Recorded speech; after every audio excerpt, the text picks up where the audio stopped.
Well, good afternoon. On Monday afternoon, I went back to One Loudoun to the Alamo Theater to see uh, The Amateur, it's a vigilante film about the CIA. But in another sense, I'm kind of a professional amateur and as a journalist in my retirement, and that's kind of an issue in itself. There's another car in front of and then I went on a little excursion later after the movie and to a sand mine. Yeah, I think it's a sand. It's some industrial areas on in western before you get to Leesburg, just south of Route 7. It's hard to see these areas from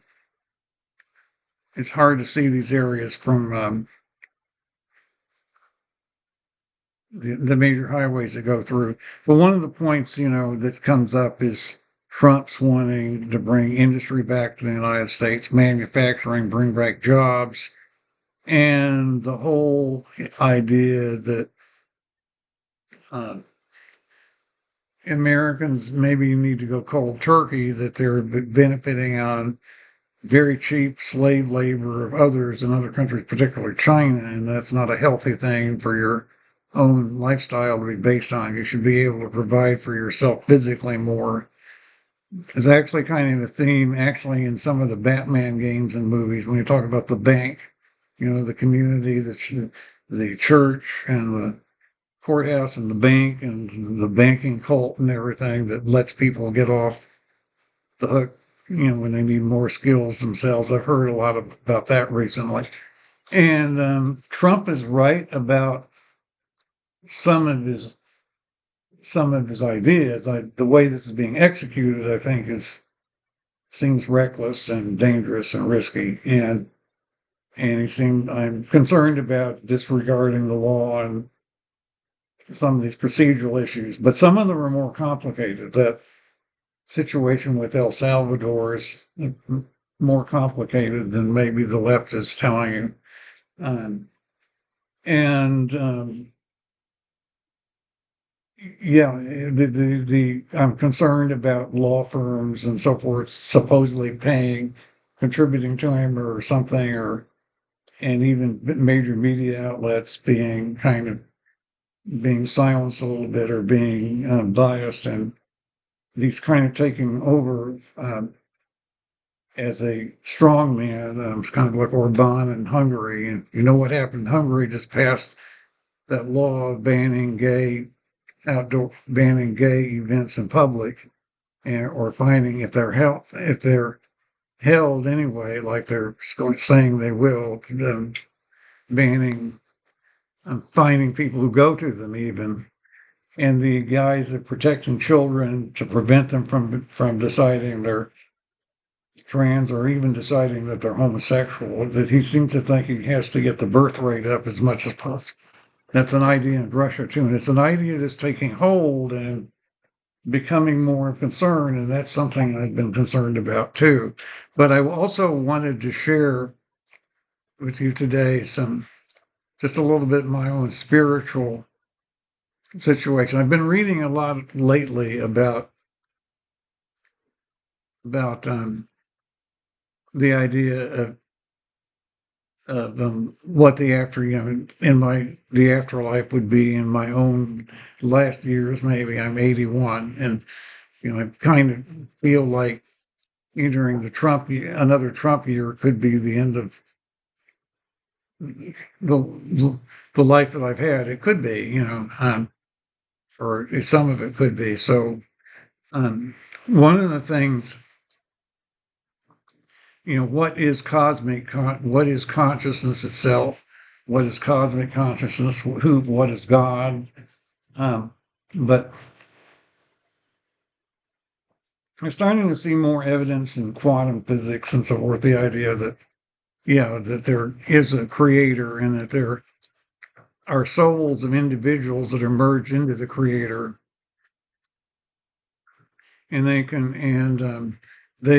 be connected to this universe or maybe parallel universes that might have broken off in succession in the Big Bang. We'll get to that. And the souls might even be able to migrate among different universes using higher dimensions, the fifth dimension, the membrane, supposedly brain of the fifth dimension, and so forth. Angels, like in the Bible, they really exist. They can look like humans. They can come down to earth and be humans. And then you can have special prophets or saviors. And so we can then have our religions about Christ as a savior, or, the prophet Muhammad for Muslims. In Judaism, it's not quite as clear. It's more about works, it seems like, and more about, it's more neutral. It just seems to me it is. But you wouldn't have Christianity at all without Judaism first. So I just want to make that very clear, that really is kind of Judaism, kind of the foundation of Western life. To me, it really is, despite all the controversy right now about anti-Semitism and Gaza and so forth, and the protests and everything. Now, so reincarnation may happen, and many souls may have more than one reincarnation that have a plan to get, but it's supposedly a finite number, and eventually they get to the end of what they have to learn before they settle down. And when somebody is born, there's a plan for them, according to some things I've read, that's plotted out as to what kind of life they'll be born into in order to learn the lessons. And I've had more of a feeling like that myself recently because of so many odd coincidences and a sort of bizarre quality. How my adult life has had.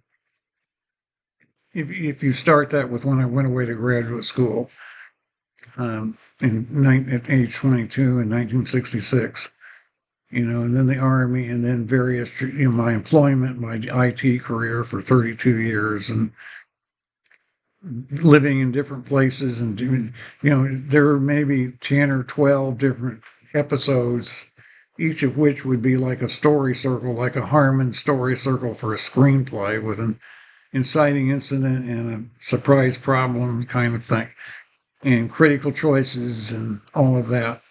But each time, every job I had and every place I was living, I would be very concerned with the issues of the time, and I would feel like I had always been in that situation, even though I knew I hadn't.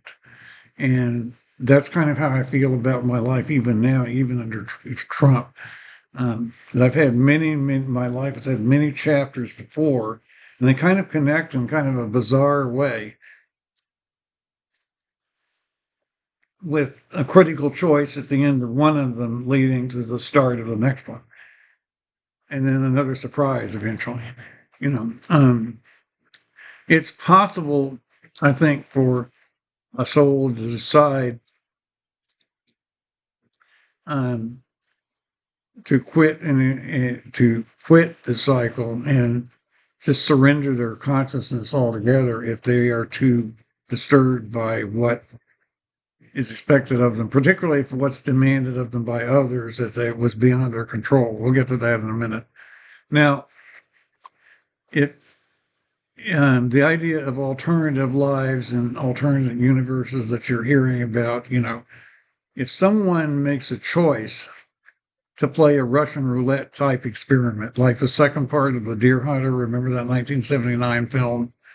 You can look it up. And if nothing bad happens, I have a feeling there may be a branch in another universe where what could have happened is played out.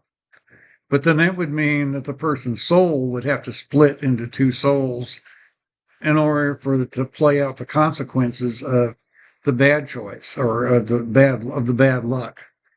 And then when sometimes there been several times in my life, numerous times actually, I won't name all of them, but I was going to mention three of them, when the coincidences of something just are too improbable to be believable just by chance. One of them was shortly after my mother had passed away at the end of 2010.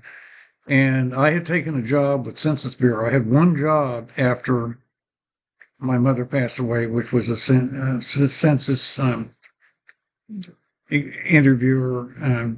I worked on the current population survey for about 8 months for the Census Bureau and went around interviewing people. But I had to go down to Charlotte for a week's training, Charlotte, North Carolina. Literally the third week after my mother, right after New Year's, or the third week of my being freer from the family, what had happened after this. The last years got to be quite trying, and I was starting a new life. But I had some of her friends, and one of them came over was looking after the house, and I had to have a roof repair from a storm. And the roof repairer had insisted on coming in a particular day. Well, I had to go to I had to be in Charlotte that day, and I'd never called this friend of my mother's, but she happened to come over right 5 minutes before the roofer arrived to check on something, and she took care of it without my calling her or even remembering to mention it. And that's weird, that's strange. Then later on, in 1991, I was on sort of the last track of employment that I would have with Youth Lyco Corporation, United Services Life, that would become merged with NWNL in Minneapolis, and then ING, and now it's Voya. But there was an issue in the way we did an elevation at work where I overlooked a step, and it had not really been not enough had been made of it to enforce the rule. So there was a situation where I could have caused a lot of damage to production. And I was very worried about it for 3 or 4 months, but it eventually went away. There weren't any consequences from it in the final analysis, but it was a big distraction for about 6 months. And the thing is that had that not happened, there had been another opportunity to move over to another system in the company called Vantage. Had I been able to do that, I would have been more valuable. I don't think I would have been laid off at the end of 2001, 10 years later. But I wouldn't have been able to move to Minneapolis to avoid the conflict. I would have been working with the military base, customer base only, and staying in Arlington. But that job actually would have been secure until probably 2007 or 2008. And I would have stayed in Arlington, been around Mother. I would never have been able to write the book. So I would have had a very different life. I could have done some other things, maybe wound up being a teacher or something. And that's another path. But that would be wonder, again, is there an alternate universe where I did that? That sounds conceivable, because this is something that really could have happened. And the circumstances that led to this problem in 1991 were sort of accidental and unusual in some ways, and sort of kind of hard to predict. But I've also had, stories where just in the past, I've just made particularly back when I was younger, back when I was still in New York, and where I made careless choices at work. I wasn't as careful before, like in the 1970s, and I wasn't as aware of what it meant to work in a production shop in IT. And I talk all about that in my third book, the 2014 Do Ask, Do Tell book. I talk about that. I just was not as mature, and I did a couple of things that might have caused a serious problem. I was also working strike duty for NABIT, for NBC, and that was a distraction. But again, I don't know if there's a parallel universe, if there had been a bad consequence or not, but it didn't happen. But I have a feeling that if you've gotten out of if you've been in some situations where you could have caused a serious problem, like production problem at work or something, and it didn't happen, but might have happened, but just didn't. You were lucky. And that what tends to happen over time, if you then take overdue advantage of good luck, maybe inherit wealth or something, or inherit things that you didn't really earn yourself, that you tend to become more vulnerable to being harmed by the grievances of others. That's just karma, like, and you tend to be more vulnerable to um, possibly being very harmed by a change in public, excuse me, change in public policy, and or become a target of someone's anger and come or be framed for something, or a number of things that can happen. And I don't think I'm very exposed specifically to anything that's going on right now with Trump. There is a way, because the way my trust is set up and everything, and the grantor trust, and that's actually controlled by state law, not federal law. But there are ways if somebody really wanted to cause trouble for me, they could. If they didn't like, if they thought I was being unfair, and I think, the biggest thing, of course, is having a presence online where you talk about things and influence public policy. Now, I have had some effect, particularly on the gays and the military issue and the Child Online Protection Act later, some issues. I was more effective 20 years ago than I am now, but I've been effective. And people might not like that. They might think that that's harmful, that I didn't earn the right to be effective in the proper way. The left particularly might think that. That I should have had more menial jobs than I did, especially after coming back to live with mother or something. It's something I've been very sensitive about. It was one factor in giving up the house and moving into a smaller place in 2017. Um, but yeah, I mean, it could happen.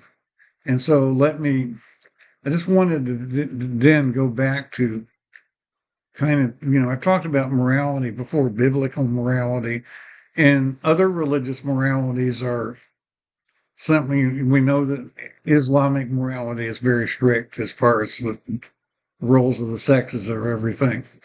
And I do think that if you interpret the Christian Bible the way I've laid it out before, that it kind of lays out how people are supposed to behave sexually. They're supposed to, male people are supposed to protect females and children with greater strength, and they're supposed to marry and have children in order to get agency in life, and even in public life. I think that's generally the rule, but of course, that's not a cause for hatred for people who don't. And the Bible's very clear, and strict is very clear about that, or Jesus is very strict about that.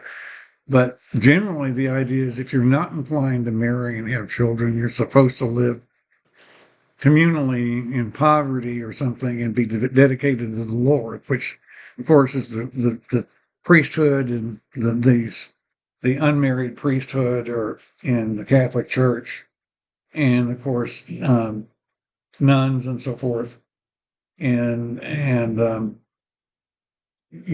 entire system of service in the Catholic Church. Remember the movie The Nun Story back in the 50s anyway.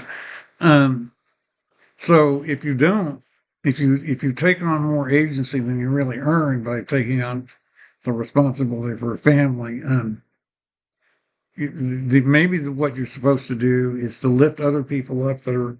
If you took it on because you were weaker in the things that were expected for you for your sex, then maybe the thing is you're expected to bring other people in your life who are needy and may be perceived as weaker by others and give them a place. And I've not really done that. I've actually been very jealous of my own upward affiliation, wanting to be very sensitive and enjoy the fact that seeing beauty in my own sex is a good thing.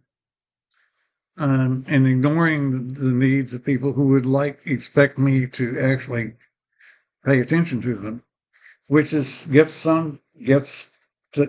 to somewhat to why gender identity came about as a thing. That's one of the reasons. Another reason was because it was to make it acceptable to minors, and why that's become an issue and playing out the way it is.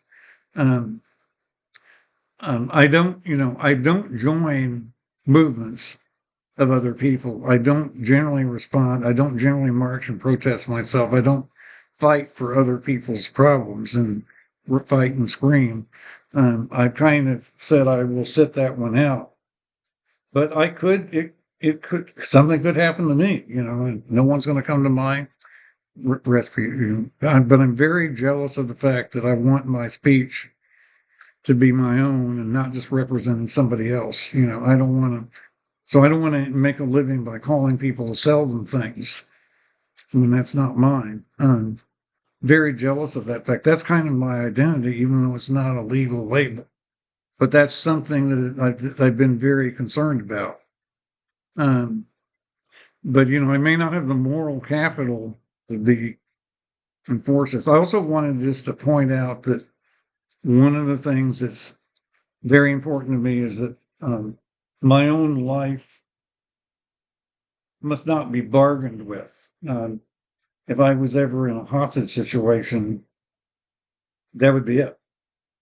But I'm not going to, I've stayed away from situations where that's very likely, even avoid driving in dangerous areas. But some people don't have the luxury of staying out of these situations, as we all know. Or maybe if you, I don't know if people who live and I mean, if you live in Israel, it's riskier, I think personally. I don't know if everyone, certainly children growing up there didn't make that choice, the adults did. But you're living with a risk because of the way others feel. And some people feel the world is a zero-sum game. When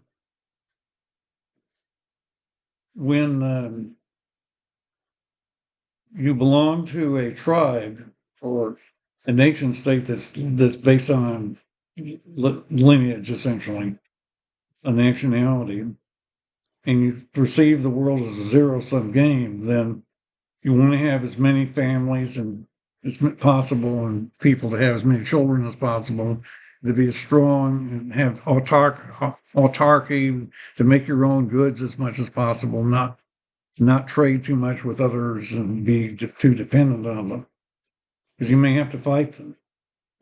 But if you have a lot of diversity, of cultural diversity in terms of lifestyles and views of sexuality and even views about gender in your culture, and your culture is open, and if there's not a lot of conflict in the world, if you can deal with the limitations like climate change or things that the world may place on you, you may be better off because you will be less likely to want to go to war. You'll want to have a peaceful solution. You'll want progress. And liberalism seemed to offer that background, letting people live the way they wanted, which of course I argued for very much in my first three books. And the last few years have made me question this a lot. I have to be very honest with you. In the screenplay I've written about why I was expelled from William and Mary is trying to actually make you go back and look at some of these darker reasons why this would have happened. So that is my thought for today. I just wanted to share this all with you, and we'll talk to you again soon, and thank you for listening.